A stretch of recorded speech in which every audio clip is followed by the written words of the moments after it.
전하도록 하겠습니다. 우리 지난 6월쯤에 6장을 가지고 우리가 말씀을 나눈 적이 있는데, 하나님의 오른손에 있던 그 두루마리를 어린 양이 취하시면서 그 두루마리에 있던 그 7 봉인된 것을 하나씩 되면서 이제 재앙이 쏟아지는 것을 우리가 보았습니다. 그 재앙은 바로 하나님의 진노의 심판이죠. 성도들에게는 구원이고 또 믿지 않는 자들에게는 심판이 되는 그런 진노요 재앙이었습니다. 근데 그 6장에 7 재앙이 이제 다 나오는 것이 아니라 6번째 재앙까지 나오고, 그리고 7번째 재앙은 이제 8장에서 나오게 됩니다. 그래서 6번째 재앙과 7번째 재앙 그 사이에 이제 막간에 삽입되는 장이 바로 오늘 본문 7장입니다. 그 6번째 재앙이 끝나면서 이제 그런 소리가 들립니다. 여기 6장 마지막 절에 보면은 그들의 진노의 큰 날이 이르렀으니 누가 능히 서리요? 하나님의 진노가 이렇게 쏟아지는데 이 견딜 자가 있겠는가? 온 지구적으로, 온 우주적으로 하나님의 심판이 임하는데 이거 살아남을 사람이 있겠는가? 질문을 하는 거예요. 그 질문에 대해서 대답을 오늘 7장에서 하고 있죠. 결론은 뭡니까? 그 살아남는 자가 있다는 얘기예요, 없다는 얘기예요? 있다는 얘기죠. 근데 몇 명이나 살아남는다는 것입니까? 바로 14만 4천 명이 하나님의 진노에서 살아남게 된다는 것을 말씀하고 있죠. 그 유명한, 그 특별히 이단에서 아주 18번지로 잘 써먹는 14만 4천이 바로 여기 7장에 나오는 것입니다. 그래서 이 14만 4천을 이제 문자적으로 해석을 합니다. 그래서 우리 모임에 들어와서 14만 4천 명이 되면은, 그러면은 예수님이 재림하고, 그리고 우리 모임에 들어온 14만 4천 명만이 구원을 받는다. 아주 이것을 강조하니까 사람들이 길을 쓰고 거기에 들어가는 거예요. 거기에 현혹이 되고 미혹이 돼가지고 그 구원 받으려고 14만 4천 명 그 중에 하나가 되려고 막 들어갑니다. 그렇게 들어가서 만들어진 집단이 대표적인 게 어디가 있습니까? 바로 신천지가 있고, 또 하나님의 교회가 있고, 또 여호와의 증인이 14만 4천을 얘기를 하고, 박태선 장로의 천부교가 또 14만 4천. 그러니까 14만 4천을 얘기를 하는 데가 한둘이 아니에요. 자기네만 14만 4천. 그럼 뭐 어디가 진짜 14만 4천인지. 참. 여러분, 이 문자적으로 14만 4천을 해석한다는 것이 잘못됐다는 것은 이미 역사가 증명을 해주고 있습니다. 무슨 얘기입니까? 그 14만 4천이 되면은 예수님 재림하고 뭐 온 우주가 변화된다고 얘기를 했지만은 14만 4천 넘은 데가 다 넘었죠. 근데 뭐가 변했습니까? 변한 게 하나도 없어요. 예수님이 재림하기는커녕, 뭐 변화되기는커녕, 여러분 그 14만 4천에 속했다라고 확신을 가졌던 사람들 가운데에 이미 사망한 사람들이 한둘이 아닙니다. 수많은 사람들이 14만 4천에 들어갔다가 뭐 교통사고로 죽고 병으로 죽고 뭐 자살해서 죽은 사람도 있을 것입니다. 아니 구원받은 14만 4천이 뭐 그렇게 죽는다는 게 이게 뭐 얼마나 우스운 얘기입니까? 심지어는 신천지에서 그렇게 죽도록 충성하고 그렇게 누구보다도 먼저 구원받을 사람이라고 얘기했던 교육장, 집화장, 그리고 12장로에 속했던 이런 사람들 중에 죽은 사람들이 한둘이 아니에요. 그런 걸 봐도 이미 그들의 주장이, 그들의 교리가 잘못됐다는 것을 우리가 너무나도 쉽게 알 수가 있습니다. 특별히 신천지 같은 데는 성경을 아주 비유적으로 풀기를 좋아합니다. 이거는 문자 그대로가 아니라 비유다, 비유다. 그러면서 유독 요 14만 4천은 비유가 아니라 문자적으로 해석하기를 아주 즐겨한다는 것입니다. 요것만은 아주 그냥 문자적으로 해석하기를 고집을 해요. 왜 다른 거는 비유로 해석하면서 요거는 왜 문자로 해석하느냐. 만약에 이것을 문자로 해석한다면은 여러분 여기 14만 4천이 몇 절에 나오죠? 4절에 나오죠? 네. 14만 4천만 문자적으로 해석할 것이 아니라 무엇까지 문자적으로 해석해야 됩니까? 이스라엘 자손, 그리고 각 지파, 이것도 문자적으로 해석해야죠. 요거는 비유로 해석하고 요거는 문자적으로 해석하고, 이거는 너무나 참 의도적인 거예요. 여러분 분명히 오늘 성경에서 이 14만 4천 명은 어떤 자손이라고 말씀하고 있습니까? 이스라엘 자손이라고 분명히 말씀하고 있습니다. 이스라엘 자손만이 여기 14만 4천 명이지 한국 사람은 여기 들어갈 수가 없어요. 미국 사람도 들어가면 안 됩니다. 이스라엘 자손만이 14만 4천이 되는 것이지, 그러니까 문자적으로 해석한다면. 그리고 여기 14만 4천 명은 이제 구원받을 사람인데, 이 구원받을 사람의 특징이 있죠. 이마에 뭐가 되어집니까? 인침이 되어진다고 분명히 말씀하고 있어요. 인침이 된다면 눈에 보입니까? 안 보입니까? 보이죠, 당연히. 인침이 되면 보여야 됩니다. 자, 그런데 지금 신천지 14만 4천에 속한 사람들 가운데에 이마에 뭐가 새겨진 사람 본 적 있습니까? 이마에 뭐 새겨진 사람 아무도 없어요. 심지어는 그 교주라고 하는, 교주로서 이렇게 떠받들어지고 있는 이만희 씨도 이마에 뭐 새겨지지 않았습니다. 분명히 이마에 인침을 받는다고 말씀하고 있거든요. 그런데 이마에 뭐가 새겨진 사람은 한 명도 없습니다. 또 한 가지는 여기 지파가 나옵니다. 지파가 이제 5절부터 8절까지 12지파가 쭉 등장하고 있는데, 여러분 지파가 지금도 존재합니까? 존재하지 않습니까?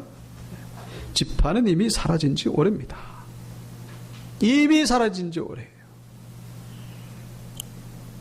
그리고 이 신천지는 본문에 나오는 이 지파의 이름을 인용한 것이 아니라 다른 이름을 또 인용하고 있다는 거죠. 베드로 지파, 야고보 지파, 무슨 뭐 다데오 지파, 마띠아 지파. 성경에 나오지도 않는. 그러니까 14만 4천은 문자적으로 해석하고 다른 거는 제 멋대로 해석하는 거예요. 지금 이스라엘에 가보면은 이스라엘 사람들에게 한번 물어봅니다. 혹시 성스님께서는 무슨 지파에 속하셨습니까? 그랬을 때 대답할 수 있는 사람은 한 사람도 없습니다. 지파가 없어졌어요. 14만 4천을 문자적으로 해석한다면 이 지파도 문자적으로 해석해야 되는데 지금 그것이 현실로 이루어지지 않는다는 거예요. 그것만 봐도 이미 이들의 주장은 잘못된 것이라는 것. 다시 말씀드리면 14만 4천은 문자적인 숫자가 아니라 이건 영적인 의미가 담겨있는 숫자라는 것을 우리가 알 수가 있는 것이죠. 문자적으로 해석하는 게 아니에요, 이건. 그러니까 이스라엘도 마찬가지로 영적으로 해석해야 되는 것이고, 지파도 마찬가지로 영적으로 해석해야 되는 것이고, 성경은 모든 걸 다 영적으로 해석하는 건 아니에요. 영적으로 해석할 것이 있고 또 문자적으로 해석할 것이 있는 것이고, 오늘 우리가 사실 조금 딱딱할 수 있을 수도 있겠습니다만은 우리가 교육상 우리가 좀 알아야 됩니다. 7장을 좀 알아야 돼요. 그래서 꼭 새겨 들으시기 바랍니다. 그리고 오늘 교회 홈페이지에다가 설교문을 올려놓을 테니까 좀 다시 한번 읽어보시기 바랍니다. 여러분 오늘 이 7장에 보면요, 구원받은 자들이 두 부류로 나오는 것을 볼 수가 있어요. 두 종류의 사람. 어떤 두 종류의 사람입니까? 첫 번째는 바로 14만 4천 명이고 두 번째는 9절부터 나오죠. 바로 2일 후에 내가 또 보는 거예요. 첫 번째 본 것은 14만 4천을 본 것이고 또 9절부터 또 뭔가를 보는 거예요. 뭐를 봅니까? 각 나라와 족속과 백성과 방언에서 아무도 능히 셀 수 없는 큰 무리를 보게 됩니다. 큰 무리를 보게 돼요. 그런데 이 무리는 겉으로 보면은 어떤 색이에요? 흰색입니다. 왜? 흰 옷을 입었으니까. 그래서 13절에도 나오죠. 장로 중 한 명이 요한에게 묻습니다. 이 흰 옷 입은 자들이 누구냐? 그러니까 요한이 아이고 그걸 왜 저한테 묻습니까? 저는 모릅니다. 당신이 더 잘 알지 않습니까? 그래서 이제 이 장로 중에 한 분이 또 대답을 합니다. 그러니까 이거는 반어법이죠. 주의를 환기시키기 위해서. 더 알게 하기 위해 가지고 이게 누군지 아니? 그러면서 이제 물어보는 거예요. 그래서 이들은 누구냐? 바로 큰 환란에서 나오는 자들인데 어린 양의 피에 옷을 씻어 희게 하였느니라. 어린 양의 피에 씻어서, 여러분 피에 씻으면 그 옷이 힐까요? 붉을까요? 붉잖아요. 그죠? 붉은데 여기서는 희다고 말씀하고 있죠. 이게 뭡니까? 이게 문자적인 해석이 아니에요. 영적인 의미죠. 자, 제가 지금 뭘 지금 말씀드리냐면은 이 14만 4천 명과 또 두 번째 본 이 흰옷 입은 무리가 같으냐 다르냐 하는 거죠. 이 같은 무리를 얘기를 하는 거냐 아니면은 그 두 종류의 각각 두 종류의 무리를 얘기를 하는 것이냐. 신천지에서는 이 14만 4천은 그 구원받은 제사장 무리라 그러고 흰옷 입은 무리는 구원받은 백성이라고 그러고, 그러니까 한 단계 높은 거죠. 높은 거예요. 14만 4천은 높은 겁니다.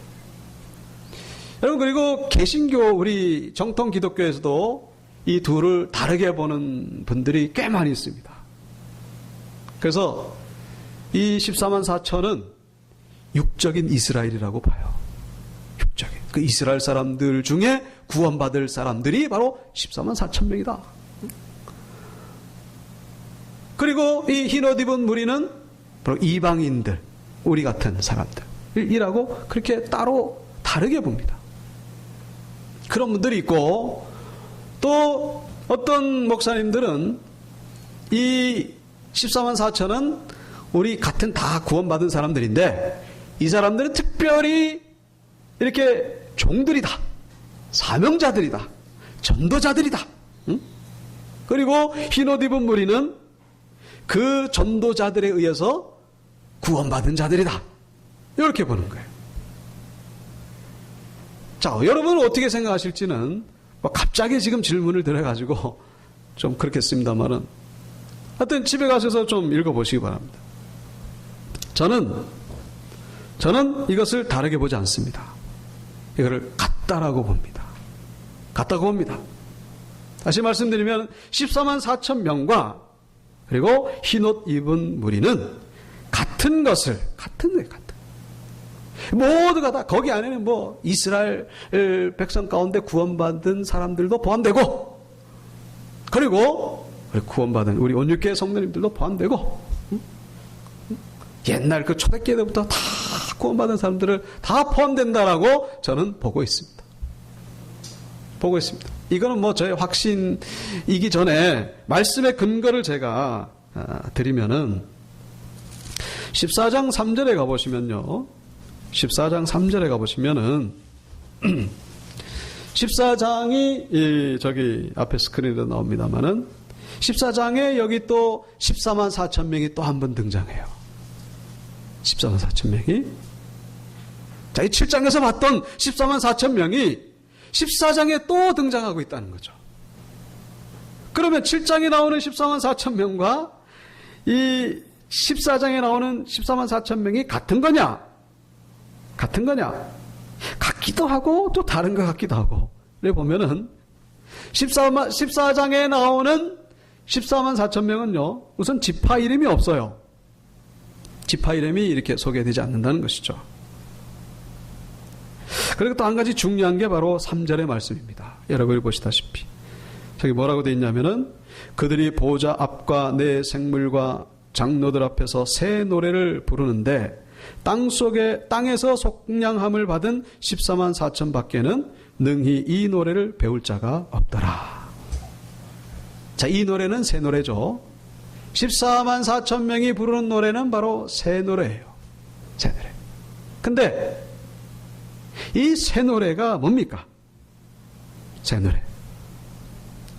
새 노래는 가사가 새로워서 새 노래가 아니고, 곡조가 새로워서 새 노래가 아니고, 뭐가 새 노래입니까? 새롭게 거듭난 자들, 구원받은 자들이 부르는 노래가 바로 새 노래입니다. 있습니까? 새롭게 거듭난 자들이 부르는 노래, 그게 바로 새 노래라는 거예요. 여러분, 찬송가가 새 노래입니까? 아닙니까? 예? 새 노래일 수도 있고 아닐 수도 있어요. 왜 그런 거 하니? 이 구원받지도 못한 사람이 술 먹고 아는 노래가 그거밖에 없어. 흥얼흥얼 들은 게. 어? 그래가지고 뭐 하나 불렀단 말이에요. 찬송가를. 그게 새 노래입니까? 새 노래 아니에요. 구원받은 자가 부르는 노래가 새 노래예요. 그래서 어떤 그 나라에는 찬송가도 없고 본 적도 없고 들은 적도 없어요.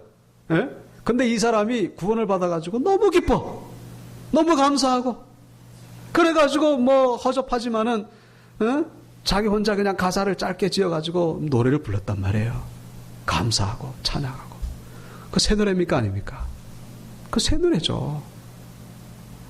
아무리 허접하고 아무리 가사가 엉터리 같아도 기쁨으로 감사로 부르는 노래는 새 노래예요. 그 기쁨으로 부르면 찬송가는 새 노래가 되는 것이고. 여러분, 제가 뭘 말씀드립니까? 이 새 노래를 부를 자가 오직 누구밖에 없다고요? 14만 4천 명밖에 없다는 거예요. 자, 그러면은 이 얘기는 다른 말로 말하면은 구원받은 자는 몇 명밖에 없다는 얘기예요? 14만 4천 명밖에 없다는 얘기죠. 자, 그러면 무슨 문제가 생깁니까? 흰옷 입은 무리는 뭐냐 하는 거예요. 이거를 다르게 본다면 14만 4천 명과 흰옷 입은 무리를 다르게 본다면 이 14만 4천 명만 구원받았다라고 분명히 14장 3절에서 말씀하고 있잖아요. 이건 다를 수가 없는 거예요. 이게 다르게 되면은 흰옷 입은 무리는 구원받지 못한 자가 되는 거예요. 이해가 되십니까? 이거 믿습니까가 아니라 이해가 되십니까? 네. 여러분, 지금 성경에서 이 14만 4천 명을 흰옷 입은 무리로 다시 지금 표현하고 있다는 것을 기억하시기 바랍니다. 어떤 분들은 그런 얘기를 해요. 여기 본장 7장에 돌아와가지고 3절에 보면은 우리가 하나님의 종들의 이마에 인치기까지 땅이나 바다나 나무들을 해하지 말라. 여기 14만 4천 명을 뭐라고 표현하고 있죠? 하나님의 종들. 근데 흰옷 입은 무리는 7장에서 하나님의 종들이라고 표현 안 하고 있어요. 그러니까 14만 4천 명은 하나님의 종이라고 했으니까 뭔가 좀 더 특별한 무리고, 흰옷 입은 무리는 뭐 좀 거기에 어떤 부속된 무리인 것처럼 보여지는데, 그래서 14만 4천 명은 사명자고 흰옷 입은 무리는 뭐 거기에 구원받은 사람이라고 보는 그런 분들이 많이 있습니다. 자, 그런데 여기 그 19장에 가보시면요, 19장 5절에 보면은 그런 말씀이 나옵니다. 보호자에서 음성이 나서 이르시되 누구요? 하나님의 종들 곧 그를 경외하는 너희들아 작은 자나 큰 자나 다 우리 하나님 앞에 찬송하라 하더라. 여기서는 이 하나님의 종들이 14만 4천이라고 그렇게 표현하지 않고 있습니다. 그냥 작은 자나 큰 자나 모두가 다 찬송해라. 하나님의 종들아 다 찬송해라. 그랬더니 5절에서 찬송해라 그랬더니 6절에 찬송 소리가 막 들립니다. 응? 5절에서 하나님의 종들아 찬송해라 그랬더니 6절에서 누가 등장해요? 14만 4천 명이 등장합니까? 그러지 않고 6절에 누가 등장합니까? 허다한 무리의 음성과도 같고 많은 물소리와도 같고 큰 우레소리와도 같은 소리로 이르되 할렐루야 우리 주 하나님 곧 하나님을 통치하신다. 그러면서 하나님을 찬양하고 있는 것을 볼 수가 있죠. 자, 무슨 얘기입니까? 하나님을 믿는 백성은 다 하나님의 종들이라는 것입니다. 예? 뭐 특별히 물론 모세를 하나님의 종이라 그랬고 또 그렇게 종이라고 부르는 것도 있어요. 그러나 모두가 다 하나님의 종들이고 예수 그리스도의 종이라는 사실이죠.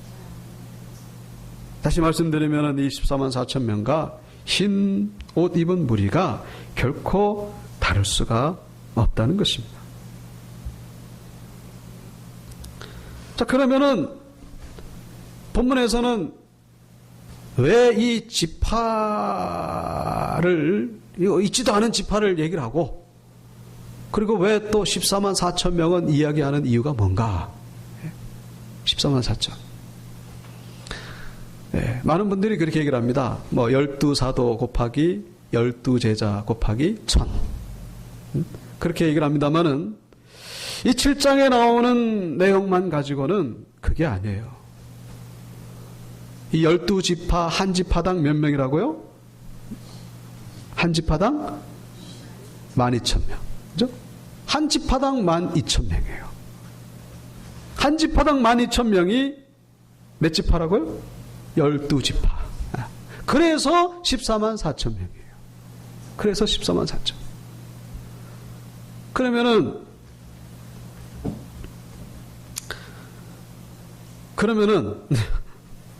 왜 한 지파당 왜 13,900명도 아니고 왜 14,000명이냐?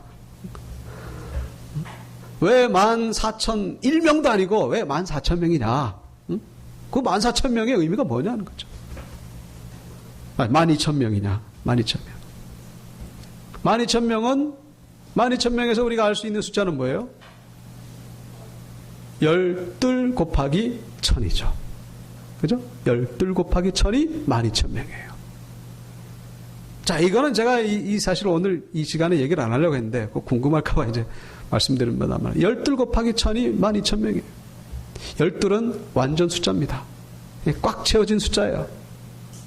그리고 1000은 많다는 의미가 있고. 그러니까 하나님이 구원하실 사람은 한 사람도 빼지 않고 완전히 구원하신다는 그런 의미가 여기 담겨 있습니다. 그런데 있지도 않은 지파 12지파를 왜 언급하고 있느냐? 그것도 하나님의 구원의 의지를 여기서 표현하고 있습니다. 반드시 구원하겠다는 거예요. 14만 4천 명 그냥 그 길로 넘어간 게 아니라 여기 지파에도 12,000명 저기 지파에도 12,000명. 이거 뭐예요? 강조하는 거예요. 강조. 반드시 구원하시겠다는 것입니다. 구원하시고자 하는 자는 반드시 구원받는다는 것을 우리에게 보여주고 있습니다. 자, 여기까지는 우리가 이제 이렇게 그냥 사실 알아도 되고 모르는 되는 얘기. 예? 여기까지는 알아도 되고 몰라도 되는 얘기예요. 중요한 거는 이 14만 4천 명이 어떤 사람들이냐. 이 구원받은 사람의 특징이 있어요. 바로 큰 환난에서 나오는 자들이라는 거예요. 여러분 14만 4천 명이 어떻게 해서 14만 4천 명이 되는지 그거 알면 뭐하고 또 모르면 뭐합니까? 그 장이 이단에 대항하려고 우리가 아는 거지 몰라도 아무 상관이 없어요. 좀 더 극단적으로 말하면 요한계시록 몰라도 구원받는 것과는 아무 상관이 없어요. 여러분, 저기 성경이 전혀 들어가지 못하는 신앙의 불모지에, 예? 요한계시록 거기 가서 증거하지 않았다고 그 사람이 구원 못 받습니까? 그 요한계시록 전할 새가 어디 있고 들을 새가 어디 있어요? 예수 믿으면 구원 얻는 거지. 요한계시록 안다고 구원 받고 모르고 구원 못 받고?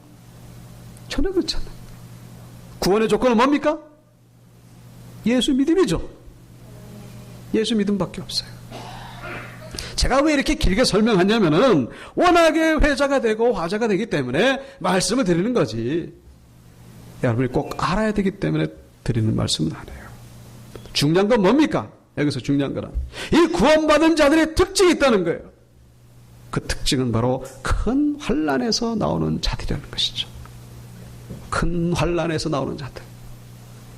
큰 환난에서 나오는 자들이라는 얘기는 큰 환난을 이기는 자들이라는 거예요.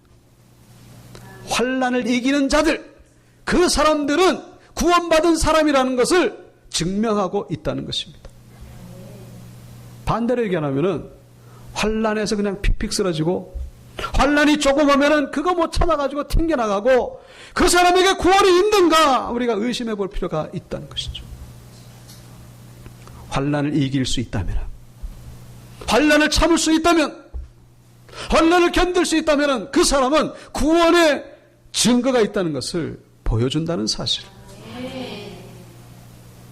다시요. 74장에 나오잖아요. 이 사람들이 어떤 사람들입니까? 그랬더니 이는 큰 환난에서 나오는 자들이다. 오늘 말씀의 제목이잖아요. 큰 환난에서 나오는 자들. 우리의 삶 가운데 환난이 다가오고 있습니까? 여러분, 그 환난은 우리의 구원을 증거하는 하나님의 도구가 된다는 사실을 기억하시기 바랍니다. 환난을 이기면 이길수록 나는 천국 백성이 확실하구나. 내가 하나님의 구원받은 백성이 확실하구나. 이거를 깨달으라는 거예요.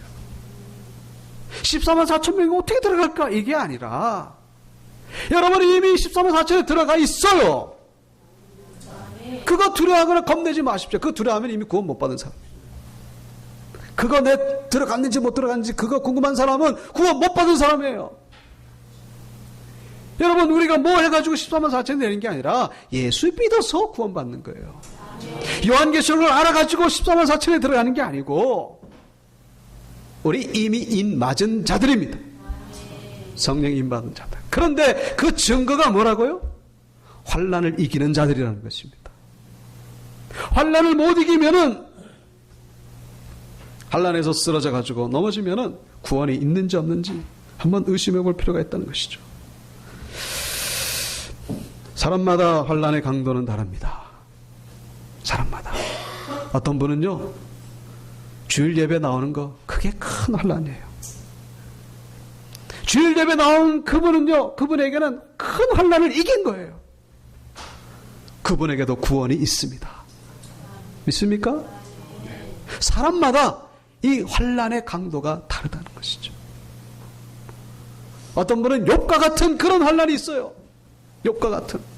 그래서 그 환난을 이기는, 그건 큰 환난에서 나오는 자들이죠.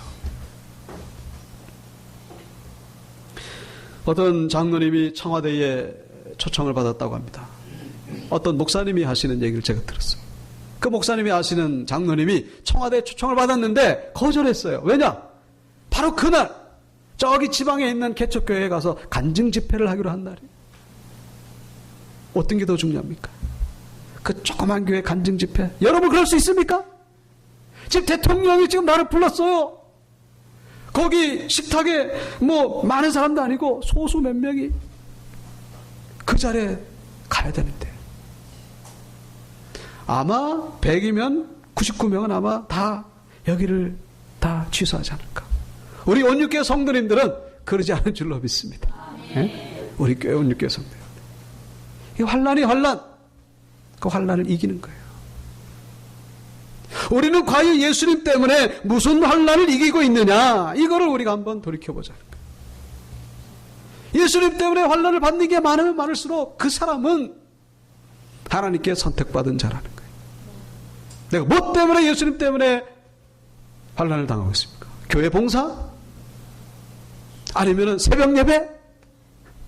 아니면 기도의 자리? 뭐가 환난입니까? 예수님 때문에 내가 지금 힘든 게 뭐가 있습니까? 그게 있어야 큰 환난에서 나온 자들이고 14만 4천 명에 속할 수가 있다는 것입니다. 요한계시록 1장 9절 나 요한은 너희 형제요 예수의 환난과 나라와 참음에 동참하는 자라. 하나님의 말씀과 예수를 증언하였음으로 말미암아 반모라는 섬에 있었다니. 지금 요한은 예수 때문에 받는 환난을 지금 겪고 있어요. 바울이 당한 환난, 베드로가 당한 환난, 야고보가 당한 환난, 모든 사람들이 다 환난이 있습니다. 우리는 예수 때문에 당하는 환난이 뭐냐 하는 거죠.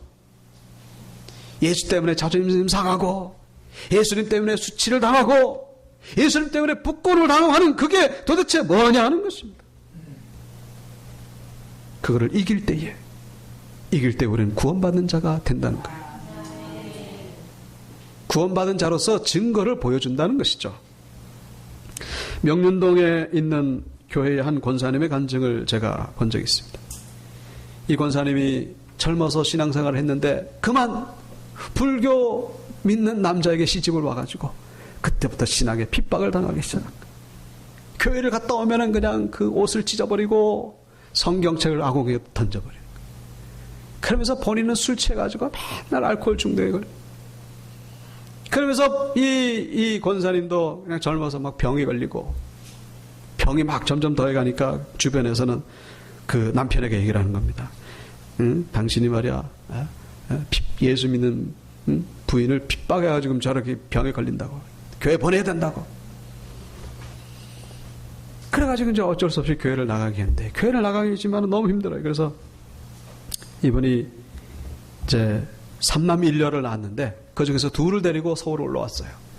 그래서 직장 생활을 하면서 이제 따로 별거 생활을 합니다. 어느 날 남편에게 전화가 왔어요. 당신이 믿는 하나님 나도 믿고 싶다고. 알고 봤더니 남편분이 알코올 중독에 너무 그냥 찌들어가지고 병원에서도 회복할 수가 없는 거예요.